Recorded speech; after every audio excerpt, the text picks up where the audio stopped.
हर हर महादेव प्रिय दर्शकों। ये दुनिया सिर्फ आपके परिणामों को पुरस्कृत करती है, आपके संघर्ष, आपकी कोशिशों को नहीं। और आप कोशिश करना जारी रखिए, क्योंकि कर्क राशि की मैं बात कर रहा हूं। कर्क राशि वाले इमोशनल होते हैं, अधैर्य भी होते हैं, लेकिन आपका प्रयास वो जारी रहना चाहिए, क्योंकि अगस्त का जो महीना है आपके लिए सरप्राइज लेकर के आ रहा है। और मैं तो कहूंगा कि धन वर्षा, न केवल धन वर्षा, वर्षा सुखी का वर्षा, खुशियों की वर्षा, लाभ की वर्षा, ये अगस्त का महीने में है। क्या कुछ होगा, आइए इसको विस्तार से समझने की कोशिश करते हैं। सबसे पहले तो बात कर लेते हैं आपके ही राशि में ही, या कहिए लग्न, इसमें ही बुधादित्य नामक राजयोग बन रहा है। ये जो बुधादित्य नामक राजयोग है वो 17 अगस्त तक रहेगा। यानी कि धनेश होकर के ये आपके राशि में है, यानी कि पैसे के मामले को लेकर के, अगर अर्थात जब अगस्त में आप देखेंगे कि अकाउंट को जब देखेंगे तो अकाउंट आपके अनुकूल है। आपके अकाउंट को देख करके आपको मानसिक शांति मिलेगी, संतुष्टि मिलेगी कि नहीं ठीक है, पैसे आ रहे हैं और कुछ पैसे सेव भी हो रहे हैं। 17 अगस्त तक, 17 अगस्त के बाद ये सूर्य यहाँ पहुंच जाएंगे, अर्थात अपनी ही राशि में पहुंचेंगे। ऑलरेडी केतु वहां पर हैं। 1 वर्ष के बाद सूर्य अपनी राशि में पहुंच रहे हैं। और आपके राशि में पहुंचने का मतलब, सूर्य का मतलब ये है, वो इसका आपका धन, आपके बैंक अकाउंट को देखने वाला अगर कोई ग्रह है न, तो वो सूर्य ही है। वैसे नैसर्गिक रूप से इस ब्रह्मांड का राजा है।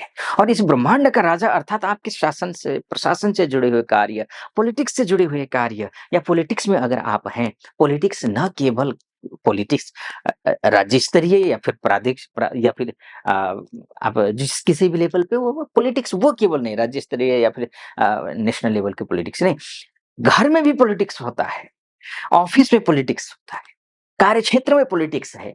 उस पॉलिटिक्स से आप मुक्त होते हुए दिखाई दे रहे हैं, एक। अगर मुक्त होना चाहते हैं तो दूसरी बात ये है कि अगर आप मुक्त नहीं होना चाहते हैं, पॉलिटिक्स में रहना चाहते हैं, लेकिन विजयश्री प्राप्त करना चाहते हैं, तो दोनों ही पक्ष आपके लिए बेहतर स्थिति में है। लेकिन कन्फ्यूजन है, क्योंकि केतु ऑलरेडी यहाँ बैठा हुआ है। और वैसे बोला जाता है, मीठी वाणी बोलिए तजी माया अभिमान, ना जाने किस वेश में मिल जाए भगवान। बस मीठी वाणी बोलनी है, सोच समझ करके बोलना है, जो मुंह में आए वो नहीं बोलना है, एग्रेसिव नहीं होना है, क्योंकि सूर्य 1 साल के बाद अपने घर में जाएगा। अपने घर में ऑलरेडी पहले से पता चला कि केतु बैठा हुआ है, असमंजस की स्थिति में रहेगा। होता है ना कि आप कहीं दूर जाएं और अचानक अपने घर पहुंचे, आप इस राहत में, आप इस उम्मीद के साथ में घर पहुंचेंगे कि चलो राहत मिलेगी। घर तो घर होता है, और पता चला वहाँ कोई और है, जो आपसे मेल नहीं खाता है, वो बैठा हुआ है ऑलरेडी, तो आप थोड़ा-सा असमंजस में पड़ जाएँगे। वही हाल सूर्य के हैं। तो हो सकता है कि आपके पैसे को लेन-देन को लेकर के कहीं कोई असमंजस की स्थिति आए, अ, कन्फ्यूजन हो, ऐसा हो सकता है। बस आप उस कन्फ्यूजन को, उस असमंजस की स्थिति को अपनी वाणी के माध्यम से ठीक कर सकते हैं। यानी कि बिगड़ता हुआ काम भी बना सकते हैं, वाणी के माध्यम से। तो ये आपको करना है, ठीक है जी? एक तो ये है। और दूसरा, बुध आपकी ही राशि में पूरे महीने बैठेंगे, अगस्त में पूरे महीने आपकी ही राशि में बैठेंगे। और बुध कौन है? द्वादशेश है। द्वादशेश का वैसे राशि में बैठना उतना उचित नहीं होता है।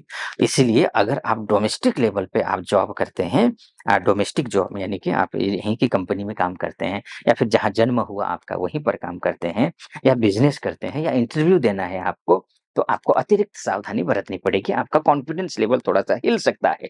लेकिन अगर आप वहीं पर एमएनसी में काम करते हैं या फिर विदेश में रहते हैं, बहुत सारी माताएँ, बहनें, भाई-बंधु हैं जो विदेशों में रहते हैं और खूब काम कर रहे हैं, खूब संघर्ष भी कर रहे हैं, सफलता भी प्राप्त कर रहे हैं। अगर आप संघर्ष कर रहे हैं, तो ये मानकर चलिए कि ये आपके लिए उचित समय है, बिल्कुल, आपके पक्ष में है। इंटरव्यू देना हो, प्रेजेंस ऑफ माइंड का प्रयोग करना है, कोई बिज़नेस स्टार्टअप करने की सोच रहे हैं, तो या विदेश जाने की सोच रहे हैं, बार-बार रिजेक्ट हो रहा हो आपका एप्लीकेशन, तो या फिर एमएनसी में काम करते हैं, उसी के थ्रू जाना चाहते हो, तो आपके लिए खुशखबरी है। चिंता मत करिए। हाँ, डोमेस्टिक लेवल पे काम करने वालों के लिए थोड़ी सावधानी बरतनी पड़ेगी। अ, कॉन्फिडेंट लेवल बनाना पड़ेगा और प्रेजेंस ऑफ माइंड का प्रयोग करना पड़ेगा। करना क्या है, थोड़ा-सा अशुभ है, उसके लिए एक उपाय है, वो ये है, कोई भी काम शुरू करना हो, तो आपको सबसे पहले गणेश जी का नाम लेना है। ओम गं गणपतये नमः इस मंत्र का जप करना है मन ही मन में, उसके बाद काम शुरू कर देना है। या फिर गौ सेवा कर लीजिए या फिर जो है आप प्रकृति से प्यार कीजिए। प्रकृति से प्यार कीजिए, जितना नेचर से प्यार करेंगे ना, आप रोज़ गमलों में जो पौधों में पानी आप स्वयं दीजिए, है ना? तो ये आप करिए, ठीक रहेगा आपके लिए, निश्चिंत रहिए। तो ये एक स्थिति है, सूर्य-बुध की स्थिति यहाँ पर ये है।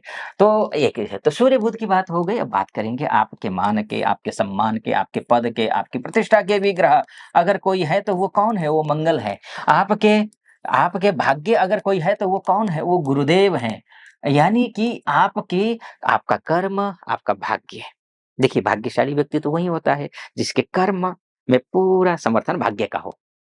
तब भाग्यशाली है। वो कितना साथ दे रहा है उस विषय पे चर्चा करेंगे। उससे पहले एक निवेदन आपके समक्ष रखना चाहूँगा, अगर यहाँ तक पहुँचे हैं आप और मेरा विश्लेषण आपको सटीक लग रहा हो तो चैनल को सब्सक्राइब कर दीजिएगा, वीडियो को लाइक और कमेंट बॉक्स में जा करके महादेव का भक्त हूँ, गर्व से कहता हूँ महादेव का भक्त हूँ, कृपा आप पर भी बनी रहे, ऐसी मेरी कामना। हर हर महादेव 5 बार, 11 बार, 21 बार जो भी श्रद्धा बनती है उस श्रद्धानुरूप आप लिख दीजिएगा। वैसे भी सावन का महीना चल रहा है, खूब महादेव की उपासना कीजिए, कृपा होगी। चलिए, फिर से विषय पर आता हूँ। देखिए, आपके ग्रह ये जो बुध है, मंगल हैं, आपकी नौकरी के, आपके रिलेशनशिप के, आपके पढ़ाई-लिखाई के, आपके स्वास्थ्य के हर एक दृष्टिकोण से मैं बोलूँ, आपका घर का, आपकी गाड़ी का, आपकी प्रॉपर्टी का, आपके फ्रेंड सर्कल का, भाइयों का खासकर मैं बोलूँगा, बहनों का तो उतना नहीं बोलूँगा, भाइयों का बोलूँगा।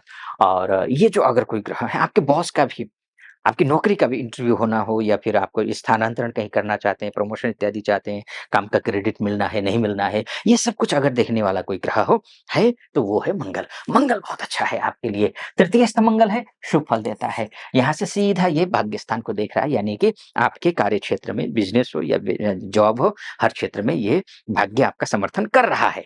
एक तो ये बात हो गई। हाँ, अगर थोड़ा आपकी लग्न कुंडली में मंगल कमज़ोर है, तो हनुमान चालीसा का पाठ कर लीजिए, अच्छा हो जाएगा। अब आता हूँ मैं आपका भाग्य ही कितना अच्छा है। अब तो भाग्य का सपोर्ट मिल रहा था ना, भाग्य कितना मजबूत है, कितने ठीक है। तो भाग्य देखिए 13 अगस्त से लेकर के पुनर्वसु नक्षत्र में जैसे ही गुरुदेव जाएँगे, आपका भाग्य उदय हो जाएगा, आपका भाग्य चमक जाएगा। तो आप निश्चिंत रहिए, भाग्य भी अच्छा है। यानी कि देखिए अच्छी बात है। यहाँ पर शुक्र की स्थिति देख लीजिए, शुक्र वैसे इस भाव में जाकर के विपरीत राजयोग गुरु बना रहे हैं।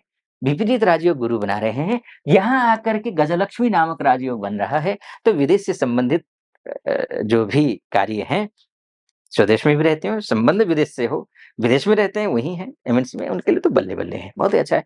देखिए, ये मैंने मोटा-मोटे तौर पर आपको बताने की कोशिश की है कि ये जो ग्रह, ये जो अगस्त का महीना है, वो कैसा रहने वाला है। वास्तव में आपकी कुंडली ही आपका डीएनए है। अगर आप अपनी कुंडली के बारे में चर्चा करना चाहते हैं, आप महिला हो या पुरुष हो, देश से देख रहे हो या विदेश से देख रहे हो, तो नीचे नंबर है, उस नंबर पे कॉल कीजिए, व्हाट्सएप कीजिए, मेरी टीम से बात कीजिए, अपॉइंटमेंट ले लीजिए, मैं स्वयं आपकी कुंडली का विश्लेषण करूँगा। सटीक लगा हो, सब्सक्राइब, लाइक और कमेंट ज़रूर कर दीजिएगा। फिलहाल अनुमति दीजिए। हर हर महादेव।